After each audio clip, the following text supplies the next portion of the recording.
reka nizere ko uri amahoro wowe wakoze subscribe hano ku Ibuye Rizima TV ndetse no kuri Prince Robert Rwanda kugira ngo ujye ukurikira ibiganiro byacu ko tubishyizeho umunsi ku munsi. Njye gusuhuza ni Prince Robert, umuhungu w'Imana n'abanyarwanda n'umuntu wese wumva ururimi mvuga arirwo rurimi rw'umwuka wera. Reka tujye tubasobanurira naho ikinyarwanda ni ururimi gakondo rwanjye, ariko tuba tuje muri Gospel Talk kugira ngo dukomeze twubake ubwami bw'Imana. Uyu munsi dufite topic nziza iryoshye ivuga ngo ni gute wakira amahumane yo mu mwuka. Tuje kuvura abantu bahumanye mu buryo bw'umwuka. Reka nakire mugenzi wanjye Pastor Masengesho, hanyuma twinjire mu kiganiro adusuhuza ubundi tuganire. Nkwaye ikaze muvandimwe. Murakoze cyane, ndabasuhuje mu izina rya Yesu. Amahoro y'Imana bane namwe. Amen. Amen. Uri amahoro, umeze neza n'umuryango? Ndamahoro nubwo umuhora w'ikofi nyine wafunze. Urafunze. Nubwo umuhora w'ikofi. Oya nta kibazo. Muri Iran ziri kuwufunga. Ubwo ni Iran y'umwuka, ariko ndamahoro rwose. Komera kandi komere. Hari umuvandimwe, uyu muvandimwe naza kumva ikiganiro. Hari umuvandimwe twapanze gusenga arankwepa. Inshuti yanjye uba muri Amerika.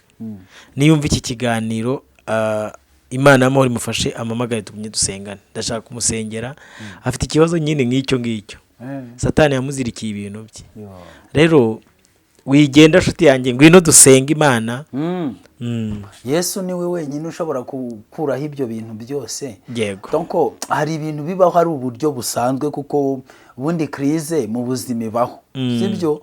Ukanavuga uti yiyatewe n'iki, ariko nanone hari ibintu byirepeta mu buzima bwawe ukabona ko bifite indi soko n'indi mpamvu biri kuba. Ibyo rero uba ugomba kubitura Kristo akakubohora, kuko iyo bikomeje gutyo n'ubugingo bwawe buba bushobora kuburiramo. Rero nibyo tugiye kuganiraho. Nguhaye ikaze rero muvandimwe kugira ngo twinjire muri iki kiganiro, ariko reka dusenge Imana kugira ngo ibane natwe. Turagushimiye ko uduhaye umwanya mwiza nk'uyu. Turagutumiye ngo umwuka wawe wera ari utwigisha muri iki kiganiro, ndetse n'abadukurikiye babashe kumvisha amatwi y'umwuka. Ineza yawe n'ibambe ryawe byo bibana natwe. Urakoze kubanye natwe dutangira ugasuzanya natwe mu izina rya Yesu Kristo. Amen. Yesu agumugisha. Reka dusome mu Baheburayo. Abantu barambwiye ngo ariko masenge ngo mwajye mubanza mugasoma ijambo ry'Imana. Si twabitangiye nanone rero ubwo rwose nibyo, reka tubyumve nubwo nibyo tuba tuvuga atari amagambo yacu. Ariko koko reka dusome ijambo ry'Imana. Tugiye gusoma mu Baheburayo ibice 12 umurongo wa 15. Haravuze ngo mwirinde hatagira umuntu ugwa akava mu buntu bw'Imana, kandi hatagira umuzi wo gusharira umera ukabahagarika imitima, abenshi bagahumana.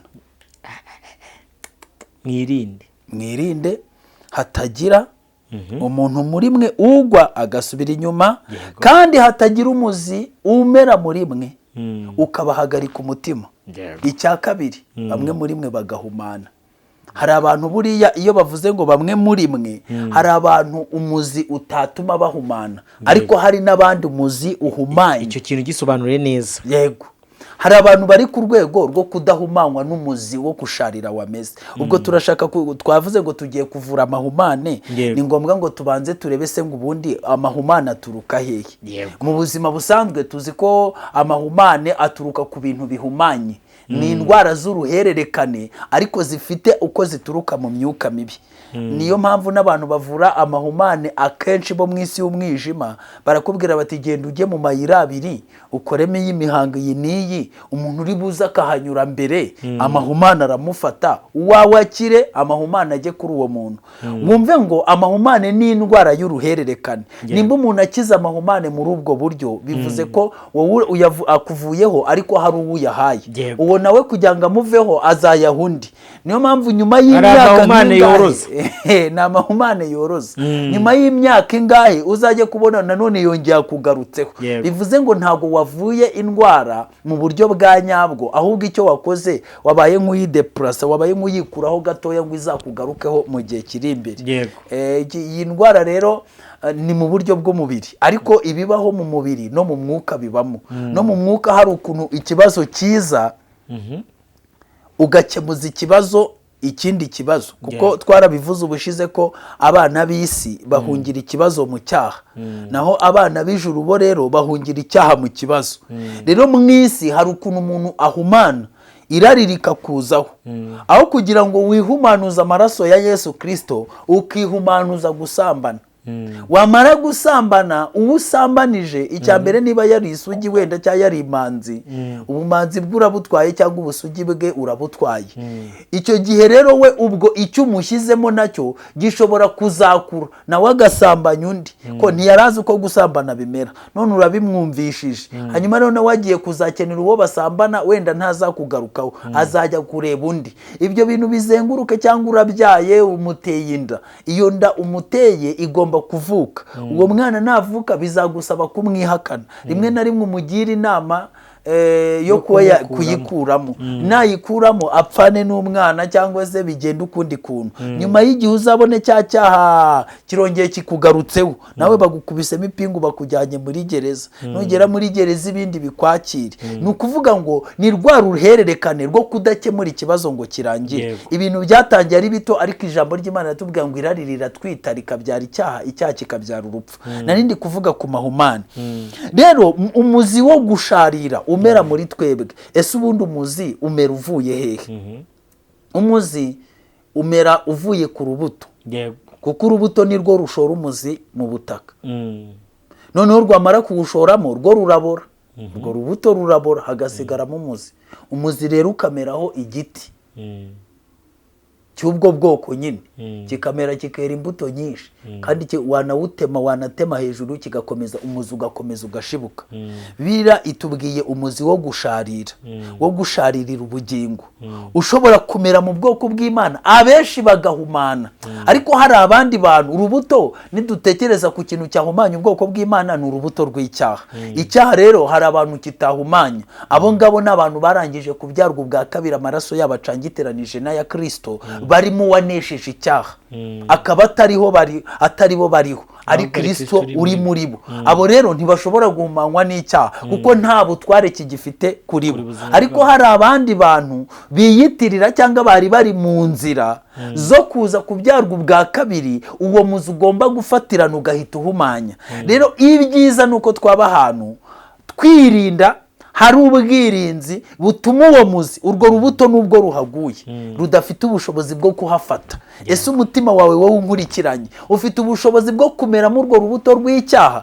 cyangwa rushobora kugwaho rukumva naho rwafata rukuma bityo rero ubwo burinzi bw'umurima wawe bukaba bubayeho ndi kugenda ninjira mu kiganiro mu nyumve neza ndashaka kuvuga ikindi kintu cya kabiri dusoma ijambo ry'Imana rya kabiri kugira ngo numve neza ko ninjiye muri iki kiganiro ibyahishuriwe Yohana ibice 12 umurongo wa 14 yego ibyahishuriwe Yohana 12:14 niho tugiye gusoma noneho twumve uburyo twinjira neza muri kino kiganiro haravuze ngo byahishuriwe Yohana 2:2 yego byahishuriwe Yohana 2:14 hari amagambo meza avuze ngo ariko rero mfite bike nkugaya kuko iwanyu ufite abakomeza inyigisho za Baramu wigishije Baraki gushyira ibisitaza imbere y'Abisirayeli kugira ngo barye intonorano kandi basambane mfite bike nkugaya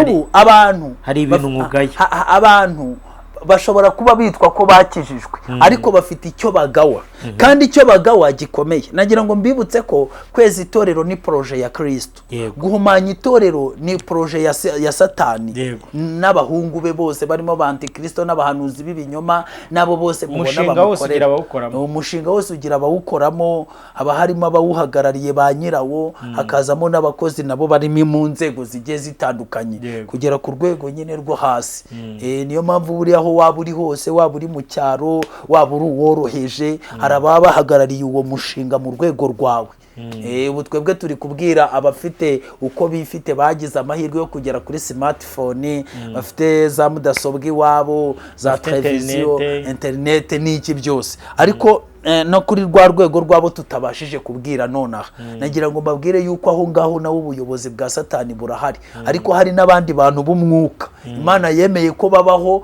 bagakizwa batagira telefoni badafite ubwo bushobozi kugira ngo nabo batazarangarira muri ibi ahubwo bazamenya abo bene wabo kandi uko umwuka wera dukoreramo agaburira aba bene wacu turi ku rugero rumwe rwo kubona internet ni nako umwuka wera akoresha bari abantu batagira internet agaburira bari abantu nabo batayigira rero ibyo nta kibazo twari turi kuvuga ko umushinga wo kweza itorero ni wa Kristo noneho rero murabizi ko Satani yaje akubita agatoki ku kandi kavuga ati tuzabonana kabisa wasi wugushije ishyano kuko umwanza kumanukiye yaje aje gukora iki guhumanya akoresheje iki urubuto kuko umuzi ni ikintu gishobora kumara igihe mu butaka gikomeza kugenda cyera imbuto zo guhumanya itorero hari ikintu nkugaya nuko yego ikintu nkugaya kuko iwanyu ufite abakomeza inyigisho za Baramu wigishije Baraki gushyira ibisitaza imbere y'Abisirayeli.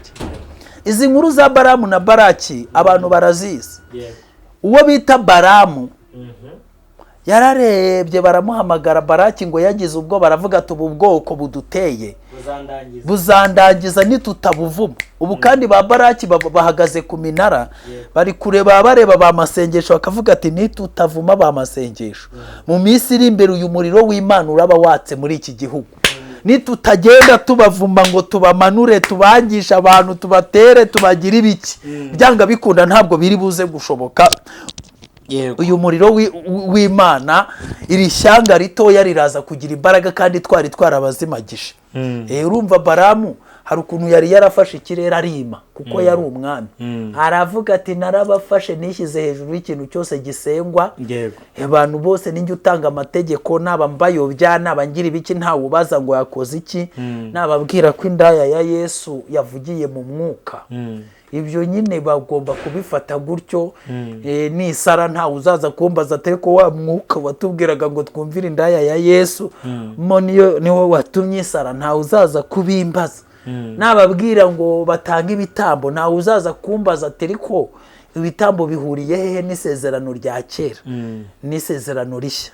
Ibyo ni ibintu twubatse ntawe uzaza kubitubaza ntawe uzatubaza uburyo ki twitiza amagambo yo mu isezerano rya kera kugira ngo tuyobye intore z'Imana kuko ntawe ubiza abo twafashe bose n'impumyi zigenda nyine zirombereza mu rwobo aho zenda kugwana n'abaziyoboye ntawe uzabibaza. None ubwo hadutse abandi bantu badasanzwe muri buriya bwoko ngo baje ngo Abisirayeli baraje Baramu aravuga ati ntabwo biri buze gukunda.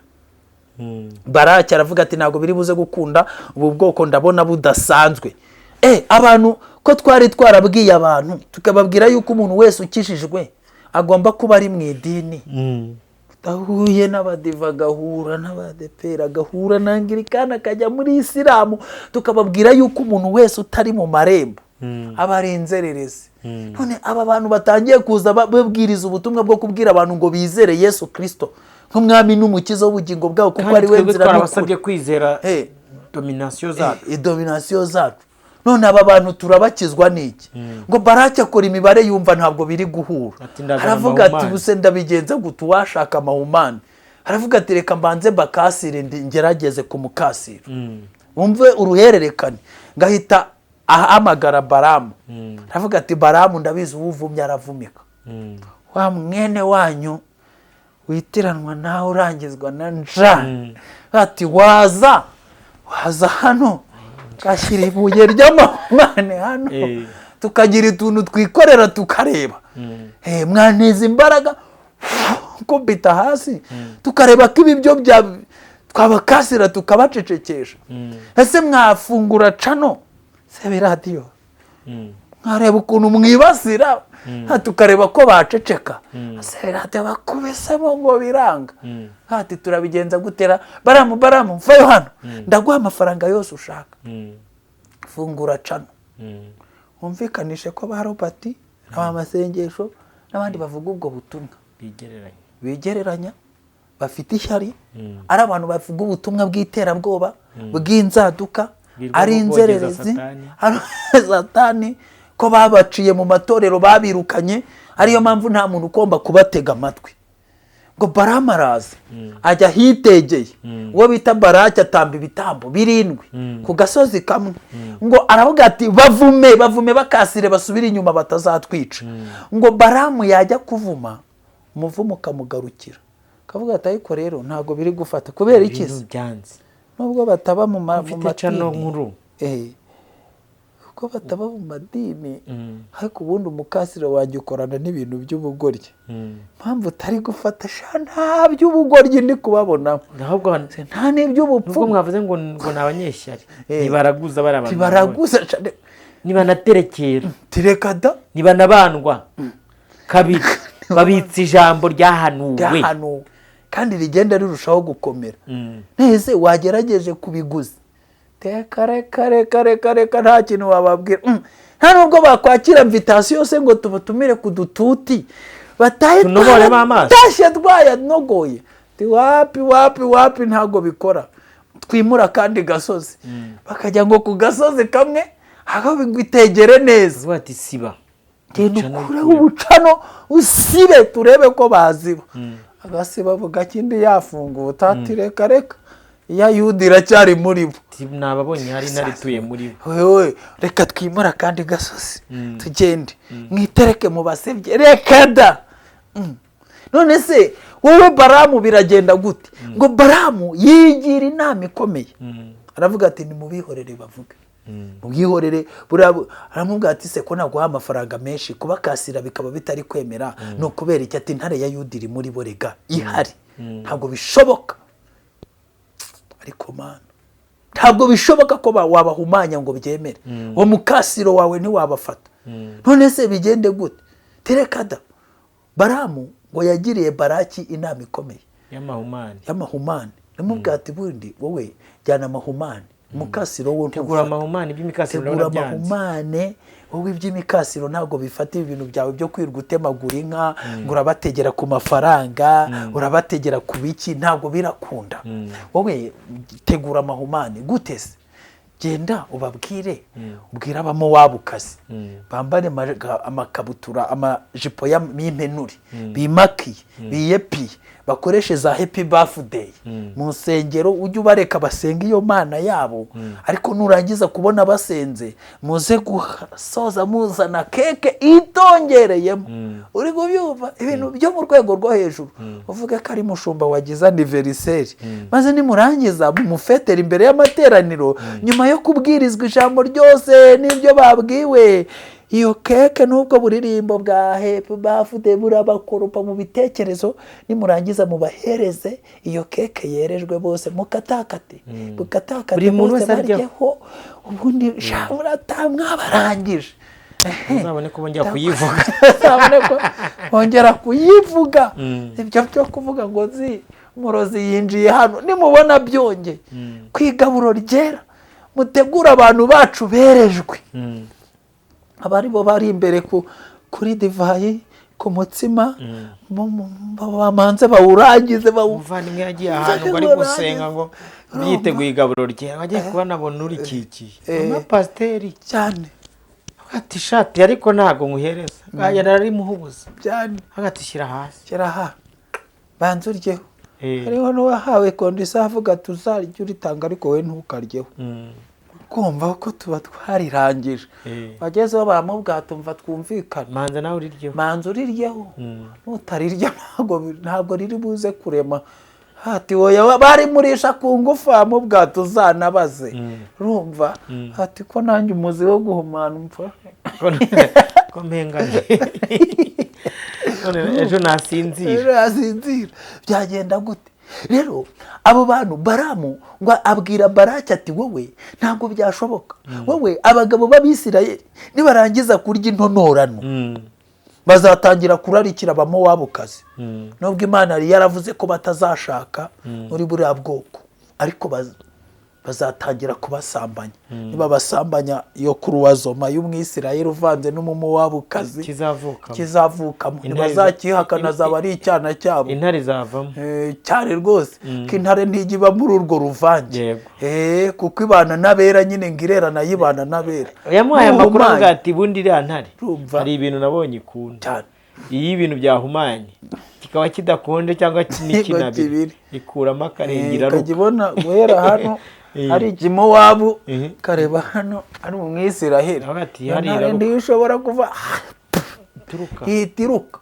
Genda wowe ubigenze gutyo ngo bagaburire intonorano, panga iminsi mikuru cyangwa ati kuri Noheli hari umusangiro, saze ufata kumuganura ujunjika ujunjamo hejuru rumba ujunjika imisangiro, masengesho yabo hose mudushakira barangi mushyireyo, ahantu hose bahurira mu byo kurya, ariko cyane cyane buriya amahumane cyane agendera mu byo kurya. n'indwara nyinshi burya zandura zinyura mu biryo. Guhumana k'umuntu buriya bapimye umuntu bakamusangamo mikorobe 99% zaba zaranyuze mu byo yariye. Abantu rero Bibiliya iravuze ngo hari icyo nkugaya, kuko wemereye Baramu kwigisha Baraki gushyira ibisitaza no guhumanya ubwoko bw'Imana. Isi y'umwijima yararebeye ibona ntibizashoboka guhumanya abantu b'Imana bagisenga, kandi ibona ko gukuraho uburyo bwo gusenga no gukiranukira Kristo ntibizashoboka. Abati wowe wigira ikibazo, bareka izo nsengero zabo bazijyemo, ayo y'imigoroba bayajyemo, kwiyiriza bareke biyiriza, ariko wowe kora akagatekinike bahumanya, kandi nubahumanya umwuka w'Imana azava muri kuko Imana murabizi ntabwo ikorana n'ababembe itishyira inyuma y'umurwa, n'uwo mwanya ni vuba vuba. Ubu rero hariho agatekinike ko guhumanya, vuga ati hari udushinga twa Baraki dushaka kuza mu rusengero, ariko ikibazo bahita batubona, none kugira ngo batatubona banza uhumanye. Hari inyigisho z'Abanikorayiti nshaka kuzana, kwa kugira ngo nzazizane bakireba ntibishoboka, ntabwo byakunda, bacyumva ntibishoboka, intare ya Yuda ikiri muri bo ntibizakunda. Wowe genda ushake nk'igishushanyo cyayo kimanike imbere hariya, iyi nzima ivemo bagumane igishushanyo, wibabwire ko kuremo umusaraba naho uri ujya ubucuritse. Babwo uti ni umusaraba, ariko nurangiza ukubitemo ibintu byitwa amatara, manipulasiyo, abazamura irindi bendera, kuko n'ubundi ya ntare yaba ikiri nzima niyo yajyaga ibahishurira ibyabaye. Nurangiza kuyibakuramo uzashyiramo ibintu byose nta kibazo. Wowe genda ubigishe guhumana, ushyire ibisitaza imbere yabo, vuba vuba mbigisha ukuntu bakora ibintu by'amahumane, mwambara inkweto zishaje, imyenda yanyu yacitse cyane rwose, teka imitsima hakiri kare, ariko mwe muyishyize ku mitambiko tuzagenda yatoye uruhumbu cyane. Tubabwire ko rwose tugerayo tusaba akazi, nitwe tuzabasenyera, nitwe tuzanabavomera no kuvoma, igicaniro no kuvoma. Umuyobozi aba ariho handi umuyobozi w'amasengesho ninde? Wa wundi uzi gahunda. Umuyobozi w'icyumba ninde? Cyumba ninde? Umugabura w'ijambo ry'Imana ninde? N'uwacu. Urumva uzigirana n'amasezerano vuba vuba, uzigirana n'amasezerano mahumane ku buryo tubona ko uburyo bwose umuntu azajya ava imbere y'iteraniro yahumanye. Kwa kundi batahaga bari kuvuga ati wi Yesu wakoze, bajya bataha bumva ari ibikatsi, tubisiza ndishakira no gusamba, tubisiza ahangaha, tubisiza ahangaha. Teko we kuki nsigaye mva mu rusengero numva nananiwe, mushaka abantu bajya ku gicaniro cyane, abashenyi baba ari bano bacuranzi cyane, shaka nijoro bajya mu gisope, barara badahaye utuntu twose tw'utwana twabo twiga ibintu bya muzika, hariya reka mubabwire ko nta kibazo, makorari yacu mugire vuba vuba. Mahumane yarafashe yego, ninde ucuranga mu gisope ni runaka, mubwira ari we mujye mwishyura mujye mumwishyura bajye bazana amafaranga mwishyura umuntu ucurangira igisope haba ari nawe uza kubacurangira muri korali yanyu niba babaza mubabwire ko ari akazi muba mugira ngo mukubite mwemeze mwuka wo kunezeza Imana vamo mukobwa wa Herode ngwino hano bigisha aba bantu kuririmba indirimbo saba manuka berekeza Mowabu ngo kwiziyo bajya mu ijuru twahinduye gahunda muzeho gusharira mera hano ibihanga byaba Yohana basigaye reba ukuntu watunezeza tubikate tubikureho ubundi nyine tuhite twikomeza kwiririmbira izo kwa Herodiya Neti Herode yatsinze bwa video bwakatwaga bwagiye bwa buce mwajyaga mukata mushyira ku maposte bwagiye byagenze gute hari icyabaye urumva noneho umukobwa wanjye wo mu Gatenga byagenze bite se ko hari ikintu cyari kikirimo Zambezi kugira ngo yasi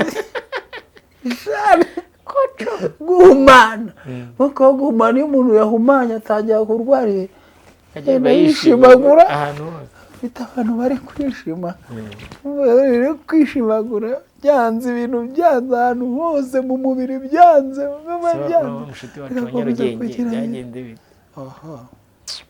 ntabwo se yabimenye yahumanye mahumane batumire mu bahereze kambirope karimo amahumane n'igihe bakureye bakavuga ati ariko uriya ko yanze guhumana ku biryo ntibifata ku ikofi ntibifata amakote twamwoherereje ntabwo yaba igihoho tukinazamo umushakira umufilisitiyakazi mumushyingire yigize umunaziri ku bundi hari ahantu nka hatatu umuntu ahumanira bakaba bamurangije hambere ni mu biryo aha kabiri ni mu rushako aha gatatu ni mu nshingano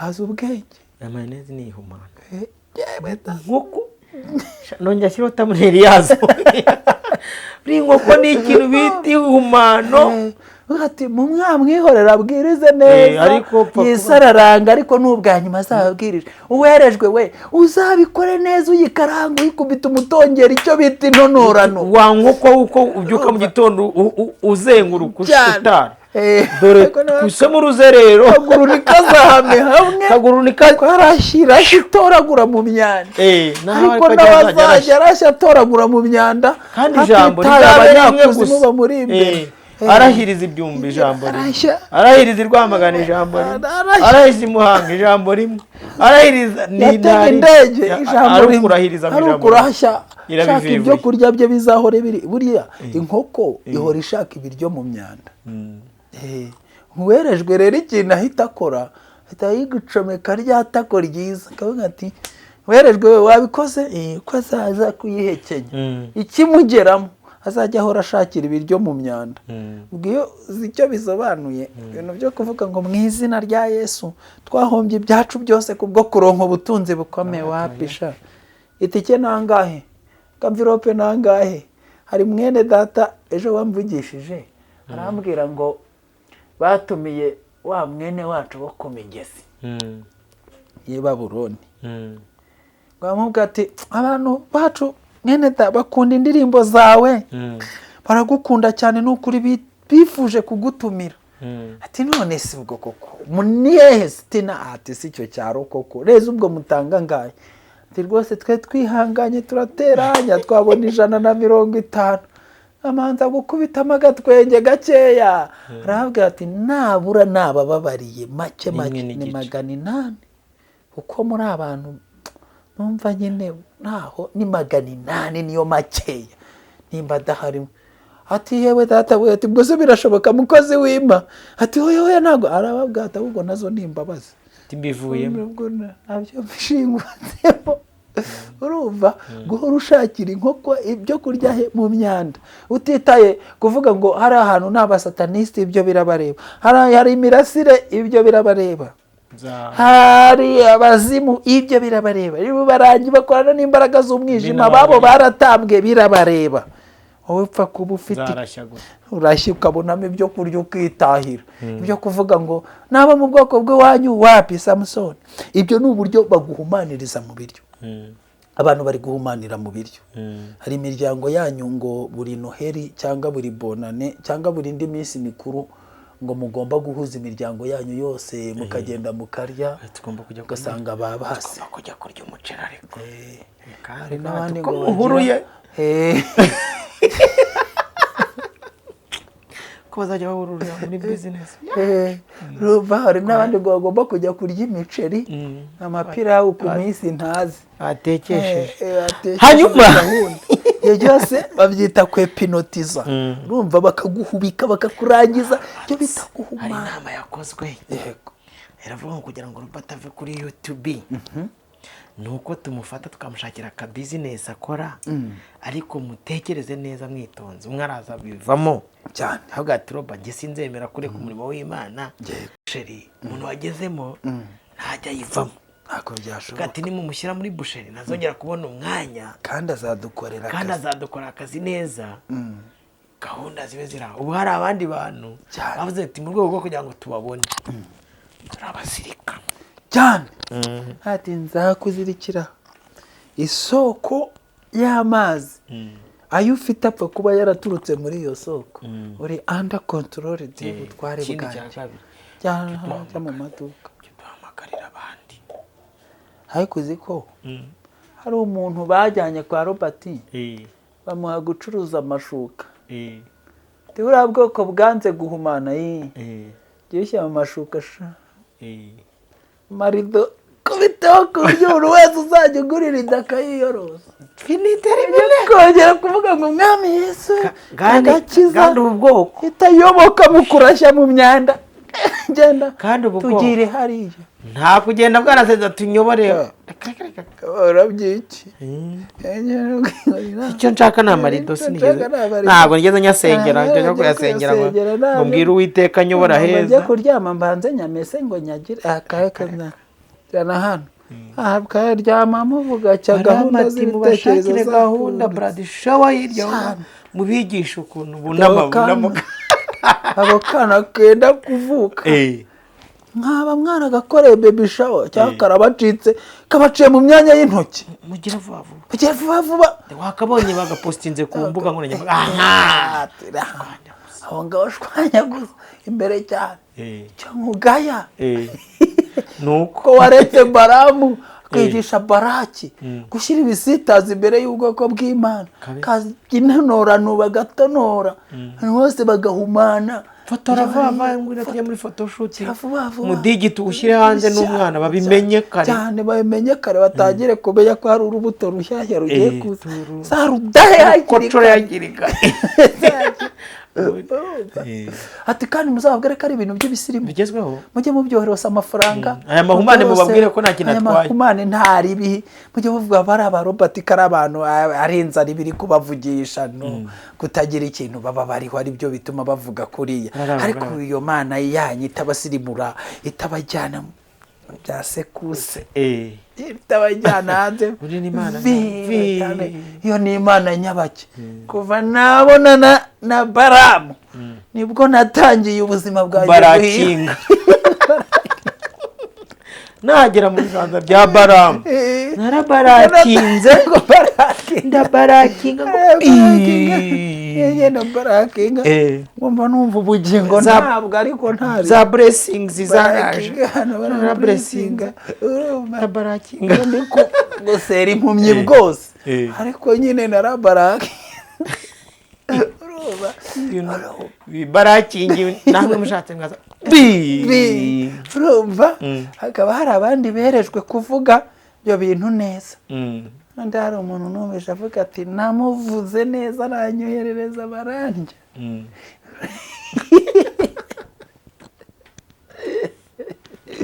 ikomereze urumva hari undi rero bareba akavuga ati mu biryo byaranze no mu myenda ngo hari mwene data ababwira ati aro ariko mukozi w'Imana kuki ko kudahora kutambara neza nk'ubu kuki utambara made in Rwanda igihe cyose nakuboneye badushati turiho imigongo natwo nigeze nkubonana byagenze gute mwene data bose barya bahe bari gushinjwa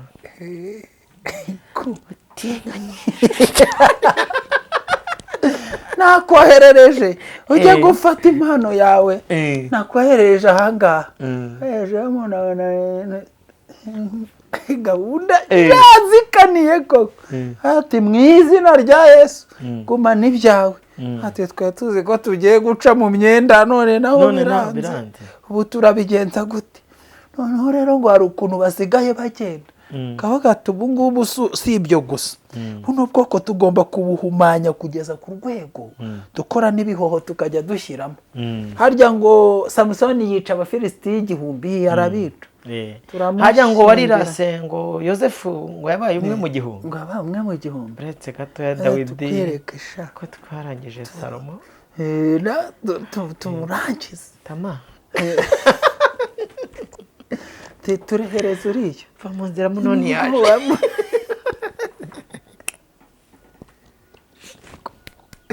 umuzi wo guhumana iyo barangije kugukubita umuzi wo guhumana were kavuga ati bahanuzi bacu mugende mu bivuge ko ari Imana ibikoze mundi tumumuhe turabiza azamubera ikigusho mundi akaza akajya gushimasha muteka imbaraga zituruka he Samusoni we ikintu gituma wihangana igicano cyawe bakaba barakimanuye nta dolari ujya ubona ugakomeza ukavuga ukaba wihangane kuba muri iki gihugu wenda n'urugero ukodesha kandi wakabaye urashya mu myanda hakavamo inzu ko wakabaye urashya mu myanda hakavamo akamodoka ni ukubera iki ukora utega utumoto n'utugare ukabyihanganira kubera iki buriya kuva navuka iwacu nta cyuma cyo kogosha kigeze kigeraho tiyo sheri umura bagushimasha mugasinzirira ku kibero muri pisine bakomezaga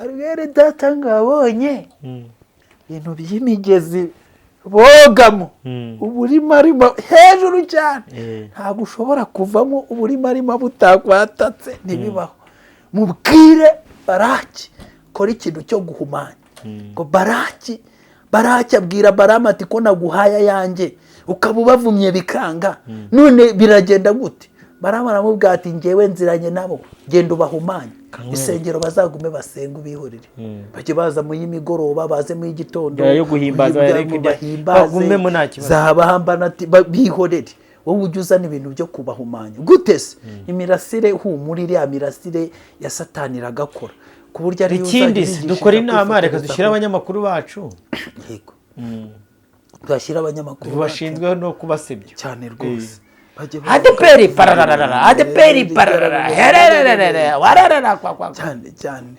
kwa adeperi undi dini ryacu bamushaka Nijyo rifite ibibazo ryo na Rayon Sport ukase urumva ubihorere ushyiramo turasire ntaribi imirasire zizakora akazi iriya kumanipira iri mu rwego rwo hejuru kandi ntawe uzamenya ibyo ari byo uzashaka kuvuga muzavuga ko ari amagambo y'abarobati use abantu bizeye Yesu imirasire yabatwara umva bindi nimushyiremo imitako n'iki abantu bazi ko turi muri gahunda zimwe bajya muri bavuga bateguze ko ntahari ari bene wacu umuryango mugari waragutse twaragutse twisa twinzoka mucomekemo ntawe maso twarayarangije mu mushushanyemo ibintu by'ibitsina by'abagore mushushanyemo mushyiremo by'amazuba mushyiremo ibiteko by'amatazi mushyiremo ibintu byose muhumure ibyo muzabasobanurira nibyo bazajya bumva nta maso yo kureba ibitagaragara bagifite twarayamennye twaranogoye muhumure Baramu Baraki genda none se rya jambo ryajyaga ribwirizwa oya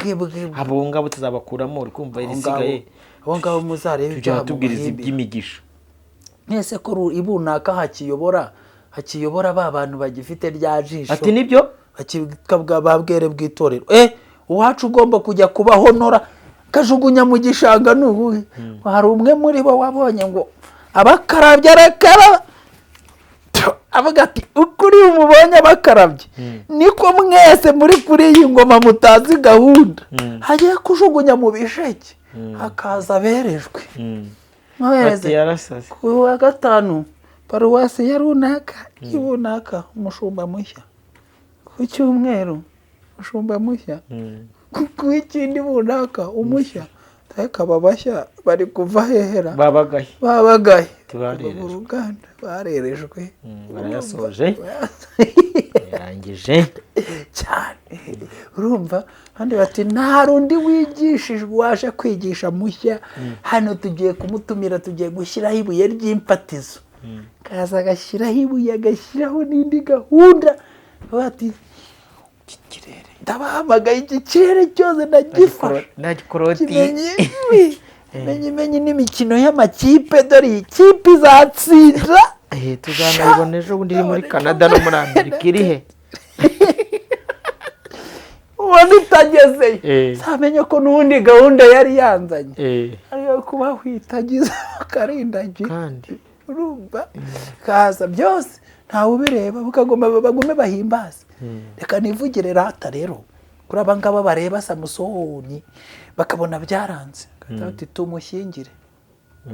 Uwerejwe uri hehe? Karame ndi hano, genda ushakane na runaka. Bakobwa bacu bamo wabukazi, mujye gushakana na bari abagabo babarongore. Kandi murabizi icyo twashyize hagati muri pisine, winjiyemo wese urimo arimo bumufata mumara y'iminsi ngahe devaruse ko bitahari mubahumanye kugeza ku rwego abantu bose kuyo bazajya batajya kuririmba bati ngwino ndaze utirari Yesu we ngwino ndaze. bakure mu rubore mu rujuguromboremo mujugunye, mwirinde hatagira umuzi wo gusharira umera muri mwe. Bamwe bagahagarika umutima, abandi bagahumana. Hari abantu bahagaritse umutima, hari n'abandi bahumanye. Umuntu uhagaritse umutima n'uwahumanye baratandukanye. Umuntu uhagaritse umutima nta kintu wamubwira ngo kimufate mu matwi, reka n'ubu ngubu nibi bimuciyeho. Cyakora gusa yarabyumvisha, ariko nta hantu ho gufata bihari. Hari ubwo biragurutse, ahagaritse umutima, akanuye amaso.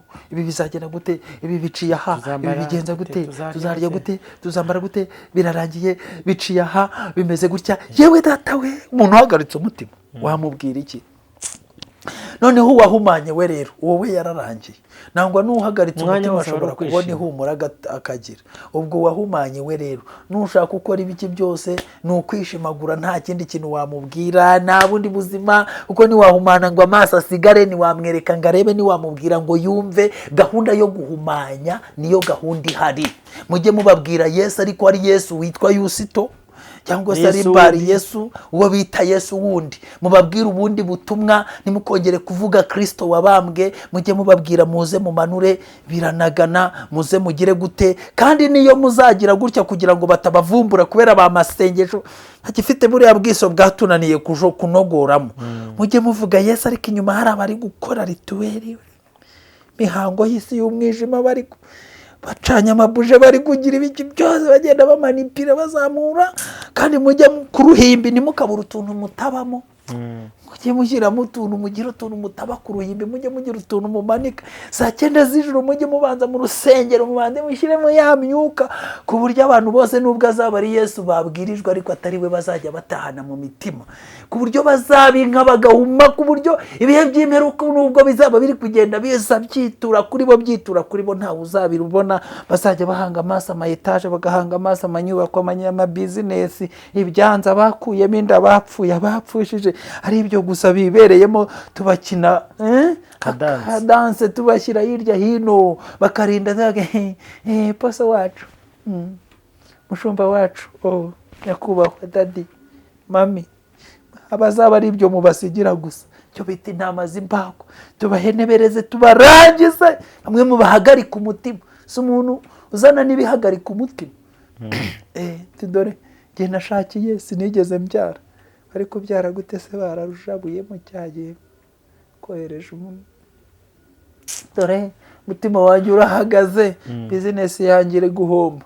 Idahomba gute se kandi haragushyizemo itiyo kugira ngo enda watanze ngo ni ituro, bagashyiramo itiyo izajya ikomeza igahingutsa kwa mami wawe. Itonde umubyeyi uzabyonka mu mabere, humura. Mwambaye umwana ikiza nyina. ntugire ikibazo. Hagarika umutima. Imbere yabo bahagaritse umutima, amadeni ya banki, noneho birarangiye, noneho birarangiye mami, nsengera, naho utuboneye kubera ko umutima uhagaze. Ati data we mami nayabonye, mbwira tuyakoreshe gute, manzi uzaneho icya 10. Kagiye ukabura gitanze, azajya kureba warangiye. Guhagarika umutima, urukanuye amaso, ufite kwizera, wajya wicara, agatima kasa nk'akagiye kugaruka, ngo ariko ubundi ubu mfite ubugingo cyangwa ntabwo. Ugiye gutonika abana b'abandi, mfite ubugingo, zarimbuka cyangwa nzajya mu ijuru. Kuko ku isukari yazamutse ejo nkabambwe ko nsigaje iminsi mike ndajya mu ijuru cyangwa ndapfa. Barya kurimbuka. Oya, hako se ntabwo wigeze wumva ba Robert babivuga? Ato ba Robert se bafite angahe? Insengero bahagarariye se bari ni ba Poso se barerejwe se? Abasengesho birwa bitwa ngo ni ba Mushumba ni bande bashumbye se bande ubundi inde wabaho bushumba? Amavuta yo mu ihembe ryigondoye hayo bahawe na nja na yahe. Ako buryo baza bavuga ngo nabashumba. Ato bara ntabwo arabo kwiyumvira kanihamagarire mami. Guhumana mufate are uzaze muri biro.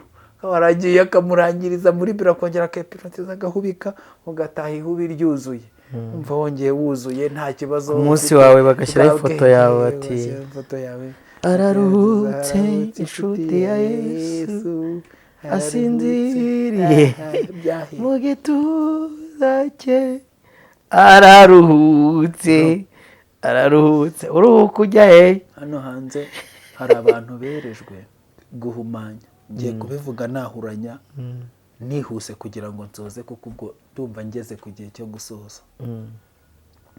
Abantu bahawe amasoko, twahereye ku mashuka, ariko si ku mashuka gusa. Hari abantu bahawe uburyo bwo guhumanya, atari n'abantu b'Imana gusa, guhumanya inyoko muntu. Guhumanya inyoko muntu mu buhe buryo? Nababwiye ngo binyuze mu biryo, binyuze mu byambarwa naho ntimuhasige, binyuze mu nyubako mwicaramo, ku buryo wicara muri sare yaterekerejwe ibigirwamana cyangwa mu ntebe zamurikiwe cyangwa hehe, ukahava bakurangije. Nta mbaraga z'umwuka n'ubumuntu ugifite. Ibyo kurya, ibyo mugura mu alimentation mu hehe hose, hari abantu berejwe kandi bari ahantu hagiye hatandukanye, bazanywe no guhumanya abantu. Hari mushiki wacu numvishije ubundi avuga ati mwari muzi ko murya abantu bagenzi banyu? Funga mu bikombe, fata umusatsi banyanyagiza ahantu, bereza bashyira mu by'abantu barya. Ntabwo waba wariye umuntu mugenzi we, cyangwa icyo bita intonorano nk'uko twazisomye, inyama ziterekerejwe ibigirwamana. Ariko mwari muzi impamvu abakira abanyegiputa ari bo babaga mabusheri yose ngo tugiye kwica inka, muhamagara umunyegiputa aza ari uyica? Kubera iki bari abanyegiputa ari bo berejwe kwica amatungo? N'umukristo ugiye kugira agahamagara umunyegiputa ngo n'abari wowe wigira. Mwarangiza mukarya ngo muri inyama. Busheri z'abanyegiputa nizo zigurisha inyama ziryoshye. Kubera iki? Burya si no kuryoha kw'inyama, ahubwo ni ikiri mu nyama gituma zikuryohera. Umwe yaravuze ngo Allahu Akbar. Mba niciraho nigendera. Hari abantu bahawe isoko ryo guhumanya. Kora imyenda ihumanye, kora ibiryo bihumanye, bavuga inyubako. Noneho hari n'abantu bavuga amagambo ahumanya. Njye narababwiye ngo nari nicaye mu iteraniro, abadayimoni bongorera umusore, bamubwira ati tuzanye Bibiliya, genda ufatira Bibiliya uze ubasomere mu Baroma 8. Turaba turi kubafata mu gihe uri kwigisha iryo jambo ry'Imana. Yaraje yandika agapapuro ati nanjye ndumva ndi umuntu wuzuye ijambo ry'Imana mu mwanya ndivuge. Yararivuze, abadayimoni bakora akazi kabo muri iryo teraniro, ariko nyine kugira ngo dusengere abo bantu nyuma yuko bimenyekanye ibyo bakoze, twasanze byari ibintu bikomeye cyane. Rero hari abantu bahagarara bakavuga izina rya Yesu, bakigisha, bakabara inkuru, bakagira ibicyugo, bakigira nk'abavuga izina rya Yesu ariko bari guhumanya guhumanya ubwoko bw'Imana. Umuntu wahumanye nyine rero abagendera munsi y'amahumane aribo bamukontorora, kuko amahumane y'ubu ngubu yewe data we ari electronique nayo babasha kugukontorora mu mahumane yaho baguhumanirije. yashaka kugabanyuka bagategura iminsi y'ibirori, bagategura iminsi y'amasengesho, ngo y'iminsi y'imigoroba, ngo umugore mu ntuza umugabo hirya hari bo masenge. Reka wenda twinjiye mu musozo w'ikiganiro. Ibintu byinshi iyo uri kuvura uri umuganga, bo barakubwira umuntu ukamusuzuma, abandakeka abantu bamaze kwisuzumisha, ni gute umuntu utarahumana yakwirinda amahumane, sibyo? Hanyuma se wahumanye we ntabwo yavurwa? Si hari amahumane avurwa?